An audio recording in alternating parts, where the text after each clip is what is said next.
राधे। ज्येष्ठ मास की पावन अमावस्या एक बार फिर लेकर आ रही है अखंड सौभाग्य, पति की दीर्घायु और परिवार की सुख समृद्धि का दिव्य पर्व वट सावित्री व्रत। सनातन धर्म में यह व्रत केवल एक परंपरा नहीं बल्कि पतिव्रता धर्म, अटूट प्रेम और अडिग विश्वास का जीवंत प्रतीक माना जाता है। मान्यता है कि माता सावित्री ने अपने तप, श्रद्धा और संकल्प के बल पर स्वयं यमराज से अपने पति सत्यवान के प्राण वापस प्राप्त कर लिए थे। तभी से यह व्रत सुहागिन महिलाओं के लिए अत्यंत पवित्र और फलदायी माना जाता है। हालांकि कुछ स्थानों पर इसे ज्येष्ठ पूर्णिमा के दिन वट पूर्णिमा के रूप में भी मनाया जाता है। इस बार ज्येष्ठ अमावस्या 16 मई 2026 शनिवार के दिन पड़ रही है। विशेष बात यह है कि इसी दिन शनि जयंती भी मनाई जाएगी और साथ ही वट सावित्री व्रत का शुभ संयोग भी बनेगा। ऐसे में यह दिन आध्यात्मिक दृष्टि से और भी अधिक महत्वपूर्ण हो जाता है। शास्त्रों के अनुसार वट वृक्ष को त्रिदेवों का स्वरूप माना गया है। इसकी जड़ों में ब्रह्मा जी, तने में भगवान विष्णु और शाखाओं में भगवान शिव का वास माना जाता है। इसलिए इस दिन वट वृक्ष की पूजा करने से अखंड सौभाग्य, सुखी वैवाहिक जीवन और परिवार की रक्षा का आशीर्वाद प्राप्त होता है। अब बात करते हैं पूजा के शुभ समय की। देखिए, अलग अलग परंपराओं में वट सावित्री की पूजा अलग समय पर की जाती है। कुछ स्थानों पर मुख्य पूजा दोपहर में होती है, कुछ लोग प्रातः काल पूजा करते हैं और कई जगह गोधूली बेला यानी शाम के समय भी पूजा का विशेष महत्व माना गया है। यदि आपके यहाँ दोपहर के समय पूजा की परंपरा है तो 16 मई शनिवार को अमृत काल दोपहर 1:15 से 2:40 तक रहेगा। वहीं अभिजीत मुहूर्त सुबह 11:56 से दोपहर 12:49 तक रहेगा। यह समय पूजा, पाठ और शुभ कार्यों के लिए अत्यंत श्रेष्ठ माना जाता है। लेकिन एक बात का विशेष ध्यान रखिएगा, इस दिन राहु काल सुबह 9 बजे से 10:30 तक रहेगा। इसलिए वट सावित्री व्रत की पूजा, वट वृक्ष की परिक्रमा या किसी भी शुभ कार्य को राहु काल में करने से बचना चाहिए। कहा जाता है कि श्रद्धा से किया गया यह व्रत विवाहित महिलाओं के जीवन में सुख, शांति और अखंड सौभाग्य लेकर आता है। इसलिए इस दिन माता सावित्री और सत्यवान की कथा अवश्य सुने, भगवान का स्मरण करें और पूरे श्रद्धा भाव से वट वृक्ष की पूजा करें। व्रत करने वाली सभी सुहागन माताओं बहनों को एक दिन पहले से तैयारी शुरू कर देनी चाहिए और एक दिन पहले ही काले चने भिगोकर रख देने होते हैं, क्योंकि अगले दिन पूजा में इन काले चनों का प्रयोग किया जाता है। तो वट सावित्री व्रत के दिन आपको स्नान आदि से निवृत्त होने के बाद 16 श्रृंगार करके लाल रंग के या पीले रंग के वस्त्र धारण करके पूजा की तैयारी करनी चाहिए। बांस की टोकरी हो तो बांस की टोकरी में ही आप पूजा की सभी सामग्रियों को अच्छे से सजाकर रख लें। आसपास वट वृक्ष हो तो वहां जाकर पूजा करें, क्योंकि इस दिन वट वृक्ष की ही पूजा मुख्य रूप से की जाती है। लेकिन जो माताएं बहनें देश से बाहर रहती हैं, जहां पर वट वृक्ष न हो या आपके आसपास कई किलोमीटर दूर तक भी वट वृक्ष न हो, तो इस दिन आप तुलसी जी की पूजा भी कर सकती हैं। क्योंकि अमावस्या तिथि है तो तुलसी माता की पूजा इस दिन आप कर सकते हैं। इसके अलावा पीपल के पेड़ में भी श्री ब्रह्मा, विष्णु, महेश का वास माना जाता है, तो आप पीपल के पेड़ की पूजा भी कर सकते हैं यदि किसी कारणवश वट वृक्ष की पूजा संभव न हो। पूजा शुरू करने से पहले हाथों में मेहंदी लगा ले, लाल हरी चूड़ियां पहनकर, और जिस तरह से भी आप श्रृंगार करती हैं श्रृंगार कर ले।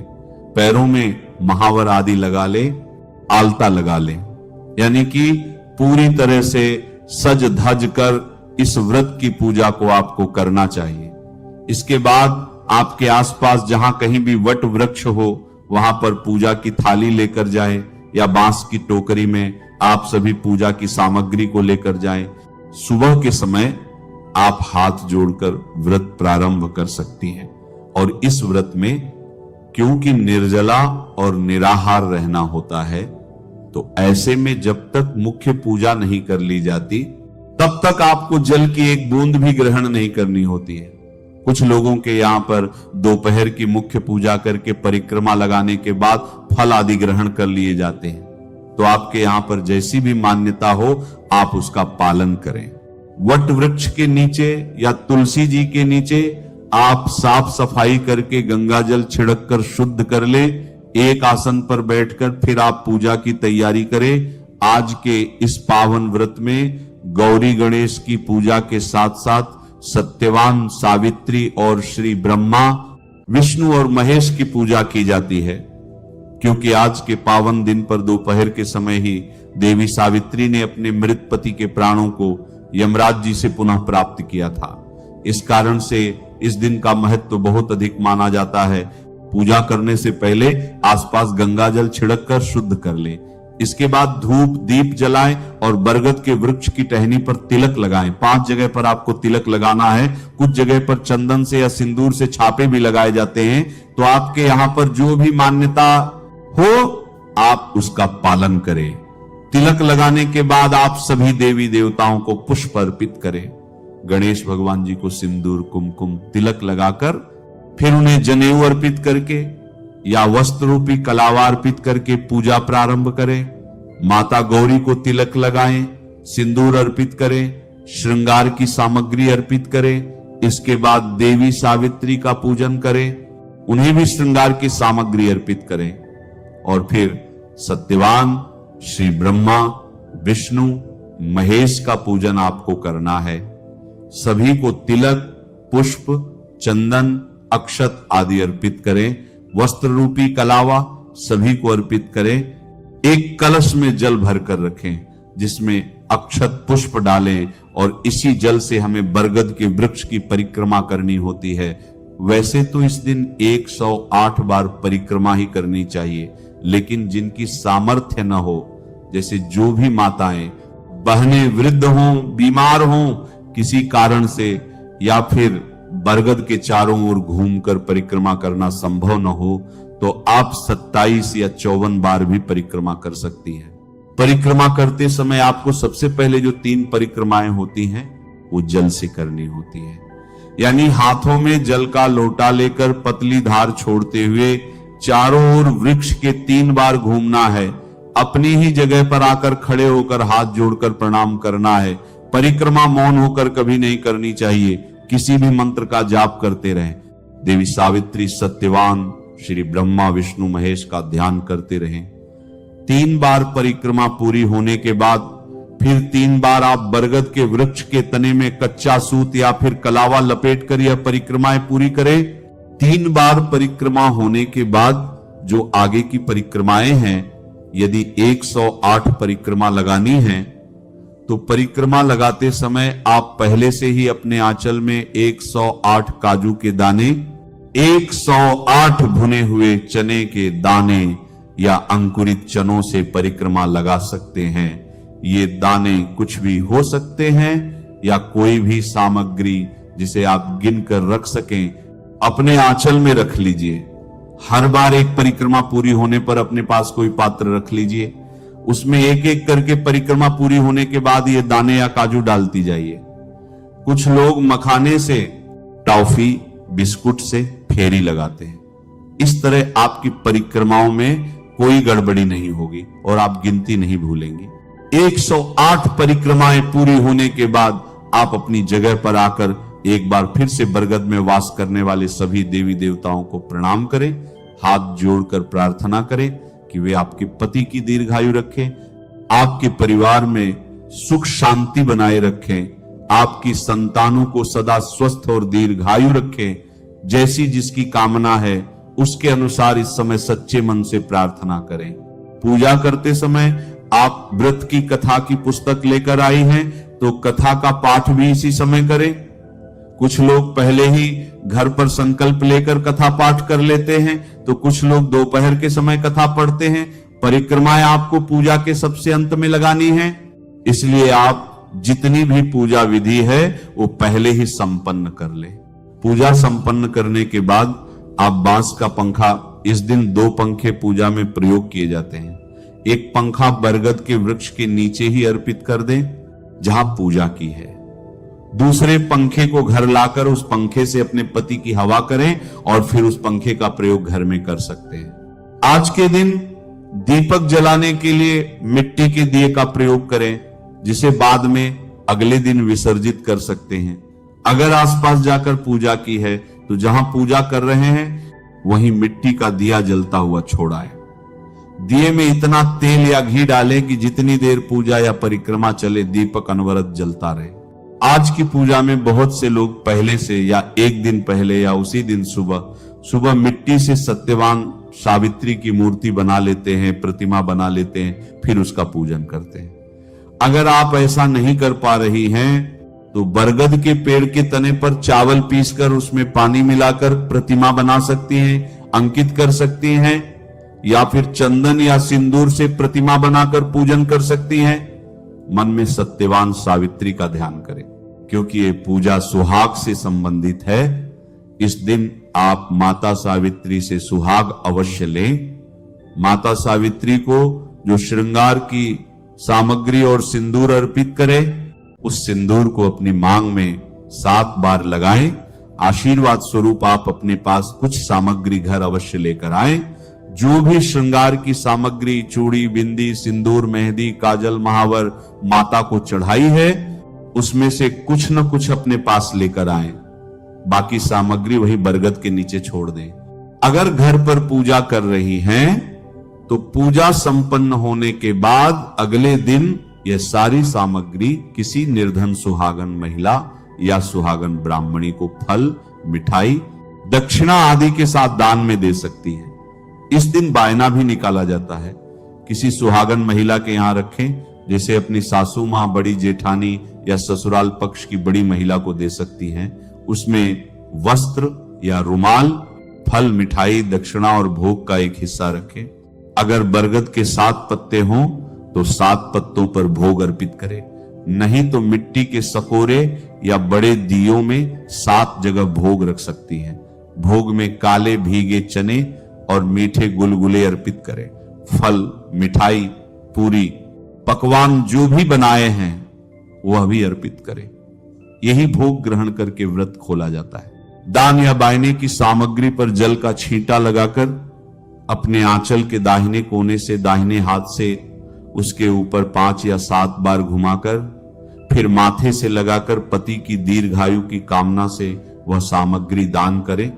अंत में किसी भी गलती के लिए क्षमा याचना करे और सत्यवान सावित्री जी की आरती उतारे, नहीं तो भगवान विष्णु की आरती कर सकती हैं। इस व्रत में कुछ जगह दोपहर पूजा के बाद भीगे अंकुरित चने या बरगद के फल खाकर पारण किया जाता है। कुछ लोग अगले दिन तक निर्जला रहते हैं, कुछ शाम को शुद्ध सात्विक भोजन या फलाहार, दूध, फल, चाय आदि करते हैं। पूजा में कोई सामग्री भूल गई हो तो मानसिक भाव से अर्पित करें। विधि में कोई कमी रह गई हो तो बाद में भी कर सकती हैं, या अंत में सच्चे मन से क्षमा याचना कर लें। महत्वपूर्ण नियम: आज के दिन वटवृक्ष की टहनी, पत्ता, फल आदि गलती से भी न तोड़ें। ये सब एक दिन पहले तोड़कर रख लें। कोई भी खंडित सुहाग सामग्री घर से बाहर न करें। शाम को वटवृक्ष के नीचे दीपक जलाना न भूलें। किसी का अपमान न करें और पति के पैर छूकर आशीर्वाद लें। यह थी वट सावित्री व्रत की पूजा विधि। एक समय की बात है, राजा युधिष्ठिर ने भगवान श्री कृष्ण से पूछा, हे भगवान, आप मुझसे सावित्री व्रत के विधान का वर्णन करें। यह व्रत कैसे किया जाता है और इस व्रत की कथा क्या है? सबसे पहले इस व्रत को किसने किया? तब भगवान कृष्ण बोले, हे महाराज, सावित्री नाम की एक राजकन्या ने वन में जिस प्रकार यह व्रत किया, स्त्रियों के कल्याण के लिए मैं उस व्रत का वर्णन करता हूं। आप ध्यान से सुनिए। प्राचीन काल में मद्र देश में एक बड़े ही पराक्रमी, सत्यवादी, क्षमाशील, जितेंद्रिय और प्रजापालन में तत्पर अश्वपति नाम के राजा थे। उनके कोई संतान नहीं थी, इसलिए उन्होंने सप्तनिक व्रत के द्वारा देवी सावित्री की आराधना की। कुछ काल बाद व्रत के प्रभाव से ब्रह्मा जी की पत्नी सावित्री ने प्रसन्न होकर राजा को वरदान दिया, हे राजन, तुम्हें मेरे ही अंश से एक कन्या उत्पन्न होगी। इतना कहकर सावित्री देवी अंतर्ध्यान हो गई। कुछ दिनों बाद राजा को एक दिव्य कन्या की प्राप्ति हुई। वह कन्या सावित्री देवी के वरदान से प्राप्त हुई थी, इसलिए राजा ने उसका नाम सावित्री रख दिया। धीरे धीरे वह कन्या बड़ी होने लगी और विवाह योग्य हो गई। सावित्री देवी ने भभुजी के उपदेश से सावित्री व्रत किया। एक दिन व्रत के बाद वह अपने पिता के पास गई, प्रणाम करके वहीं बैठ गई। तब पिता ने सावित्री को विवाह योग्य जानकर अमात्य से उसके विवाह के विषय में मंत्रणा की, पर उसके योग्य किसी भी श्रेष्ठ वर्ग को न देखकर पिता अश्वपति ने बेटी सावित्री से कहा, हे पुत्री, तुम वृद्ध जनों और अमात्य के साथ स्वयं ही अपने अनुसार कोई वर ढूंढ लो। सावित्री ने पिता की आज्ञा स्वीकार करके मंत्रियों के साथ चल पड़ी। सुलभ काल में ही राजर्षियों के आश्रम, सभी तीर्थों और तपोवन में घूमती हुई वृद्ध छियों का अभिनंदन करती हुई वह मंत्रियों सहित पुनः अपने पिता के पास लौट आई। तब सावित्री ने देखा कि राज्यसभा में देवर्षि नारद जी बैठे हैं। सावित्री ने देवर्षि नारद और अपने पिता को प्रणाम करके कहा, हे महाराज, शाल्व देश में द्रुसेन नाम के एक धर्मात्मा राजा हैं। उनके सत्यवान नाम का एक पुत्र है जिसे मैंने वर किया है।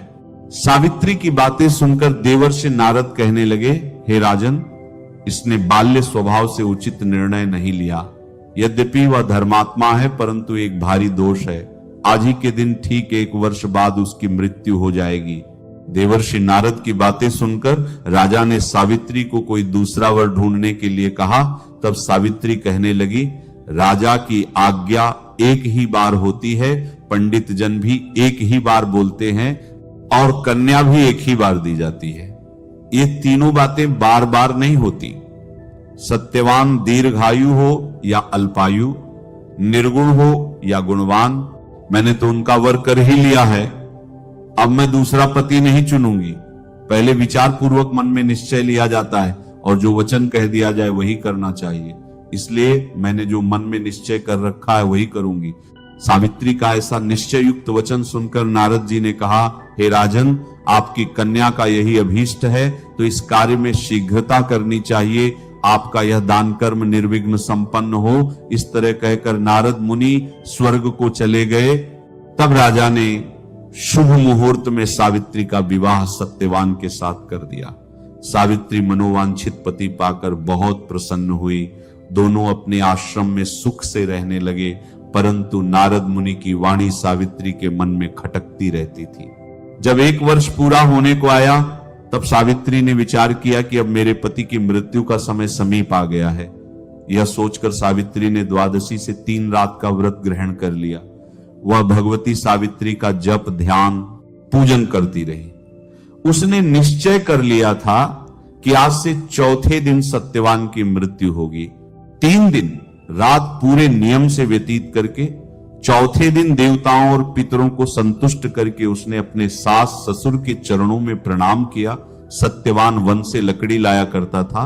उस दिन भी वह वन से लकड़ी लाने जाने लगा तो सावित्री भी उसके साथ जाने लगी। इस पर सत्यवान ने सावित्री से कहा, वन में जाने के लिए अपने सास ससुर से पूछ लो।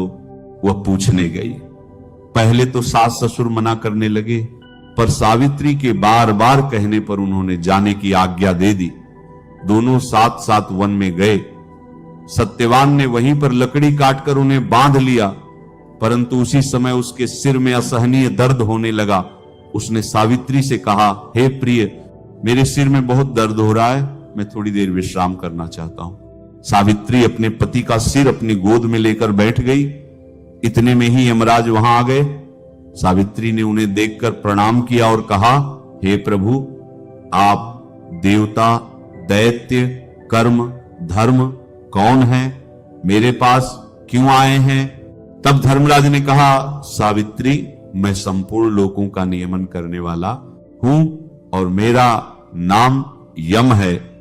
तुम्हारे पति की आयु समाप्त हो गई है, परंतु तुम पतिव्रता हो, इसीलिए मेरे दूत इसे न ले जा सके, इसीलिए मुझे स्वयं यहां आना पड़ा। इतना कहकर यमराज ने सत्यवान के शरीर से अंगूठे मात्र के पुरुष को खींच लिया और उसे लेकर अपने लोक को चल पड़े। तब सावित्री भी उनके पीछे पीछे जाने लगी।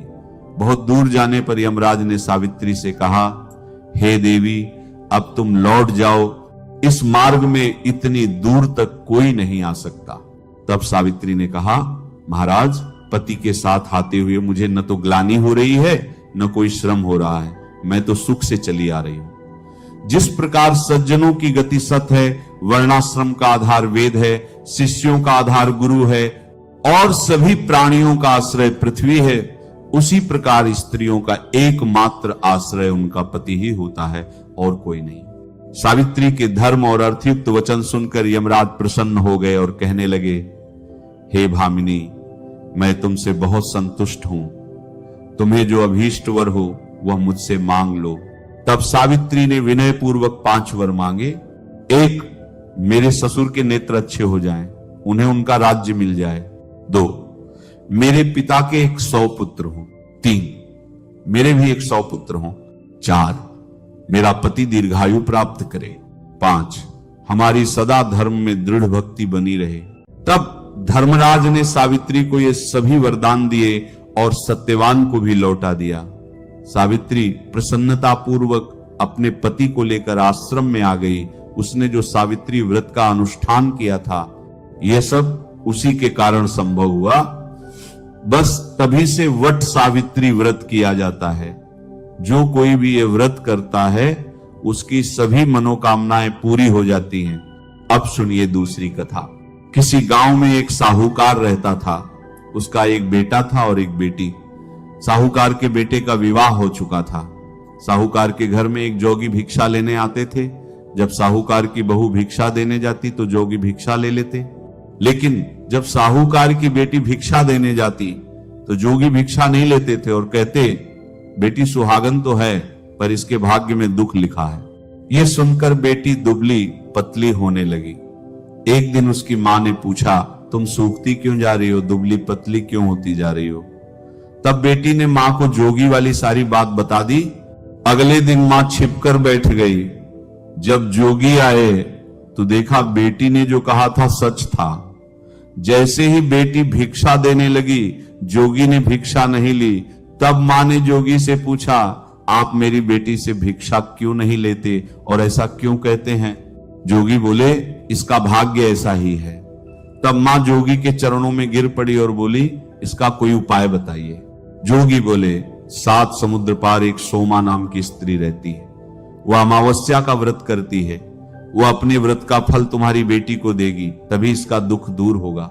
जोगी की बात सुनकर लड़की की मां सोमा की तलाश में निकल पड़ी। थोड़ी दूर चलते चलते थक गई। रास्ते में एक पीपल का पेड़ था, उसके नीचे बैठकर विश्राम करने लगी। तभी देखा कि एक सांप गरुड़ पक्षी के बच्चों को खाने आ रहा है। वह लपककर सांप को मार देती है और गरुड़ पक्षी के बच्चे को बचा लेती है। इतने में गरुड़ पक्षी का जोड़ा उड़ता हुआ आया। वहां खून देखकर उन्होंने सोचा कि इसने हमारे बच्चों को मार दिया और उसे चोट मारने लगे। तब वह कहती है, मैंने तुम्हारे बच्चों को नहीं मारा। ये देखो, यहां सांप आया था जो तुम्हारे बच्चों को खाना चाहता था। मैंने इस सांप को मारा है और ये खून इसी सांप का है। तब गरुड़ पक्षी का जोड़ा प्रसन्न होता है और कहता है, हम तुमसे प्रसन्न हैं, तुम्हें जो चाहिए वह मांग लो। वो कहती है, मुझे 7 समुद्र पार पहुंचा दो। वे उस लड़की की मां को 7 समुद्र पार पहुंचा देते हैं। वह सोमा धोबन के घर पहुंचती है। सोमा के 7 बेटे और 7 बहुएं थी, लेकिन सारी बहुएं काम करने के लिए आपस में बहुत लड़ती थी। अब वो लड़की की मां सोमा को प्रसन्न करने के लिए सबके सोते समय घर का सारा काम करने लगी। काम करके छिप जाती। सुबह उठकर सब सोचते, ये सब काम कौन करता है? सोमा भी सोचने लगी कि कौन सी बहू है जो इतना काम करने लगी। एक दिन वह चुपचाप आंखें बंद करके लेट गई। तब उसने देखा कि मुहां अंधेरे एक औरत आई और घर के सारे काम करके चुपचाप जाने लगी। सोमा ने उसे रोक लिया और पूछा, तुम कौन हो और हमारे घर के सारे काम क्यों करती हो? तब उसने अपनी सारी बात बता दी और सोमा से विनती की, आप अपने अमावस्या व्रत का पुण्य मेरी बेटी को दे दीजिए, उससे उसका दुर्भाग्य दूर हो जाएगा। उसकी बातें सुनकर सोमा तैयार हो गई और बोली, तुम जाओ और बेटी के ब्याह की तैयारी करो, मैं विवाह के दिन आऊंगी। लड़की की मां बड़ी खुशी खुशी अपने घर लौट आई।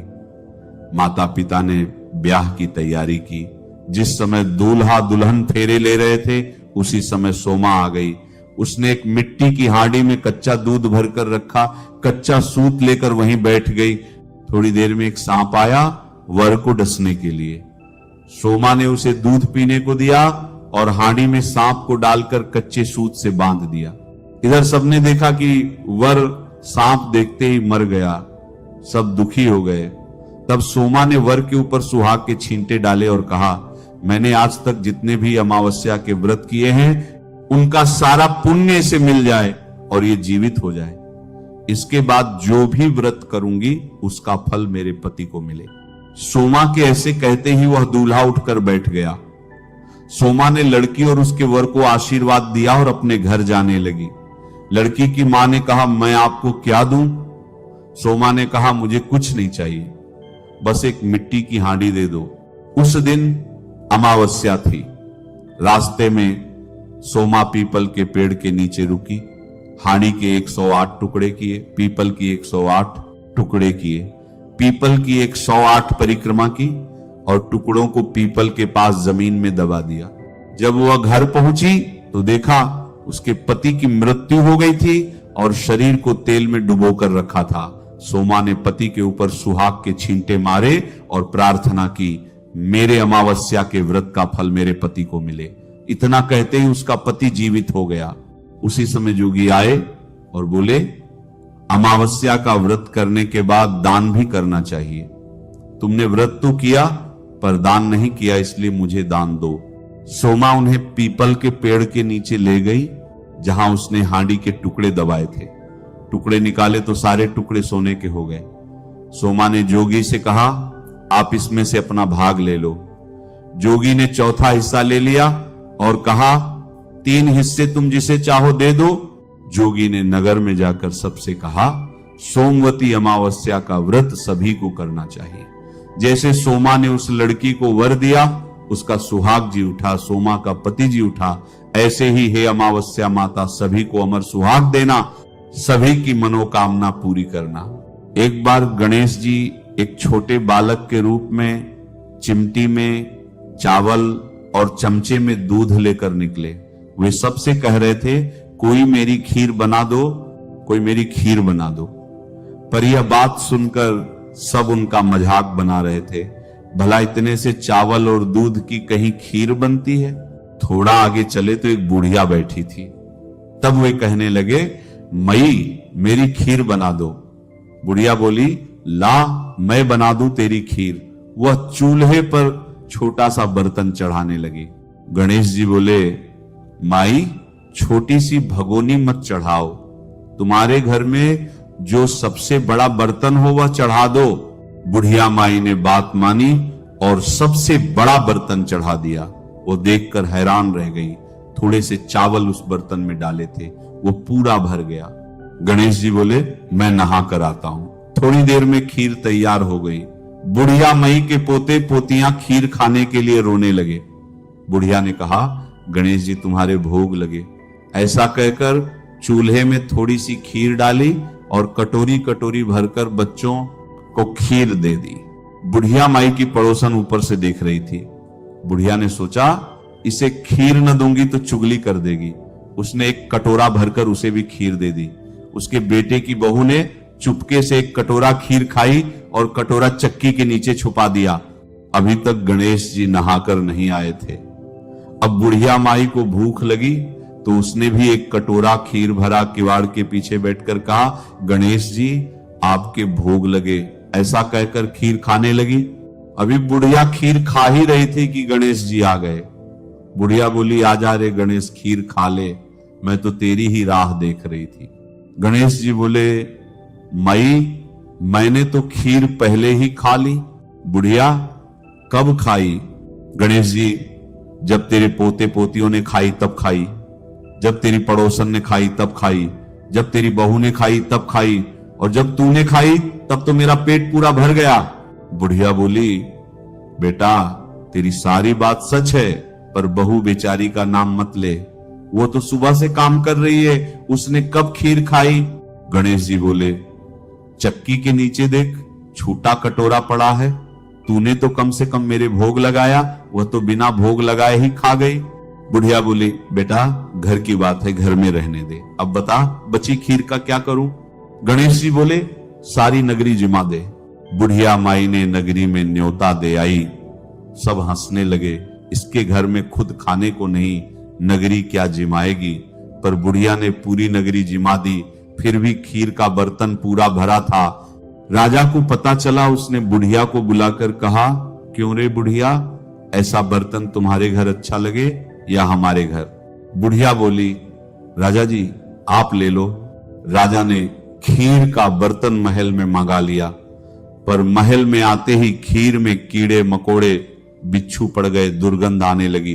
राजा ने बुढ़िया से कहा, बुढ़िया माई यह बर्तन तुम वापस ले जाओ। बुढ़िया बोली, राजा जी आप देते तो पहले ही दे देते, यह बर्तन तो मुझे मेरे गणेश जी ने दिया है। बुढ़िया बर्तन वापस ले आई। उसके घर आते ही खीर पहले की तरह सुगंधित हो गई। बुढ़िया ने गणेश जी से पूछा, अब इस खीर का क्या करूं। गणेश जी बोले, झोपड़ी के कोने में गड्ढा खोद कर गाड़ दे, सुबह खोद कर देखना तुझे धन के 2 घड़े भरे मिलेंगे। बुढ़िया बोली, इतने धन का इस छोटी सी झोपड़ी में क्या करूंगी। गणेश जी ने झोपड़ी को लात मारी, वहां महल बन गया। सुबह बहू फावड़ा लेकर पूरा घर खोदने लगी, पर कुछ नहीं मिला।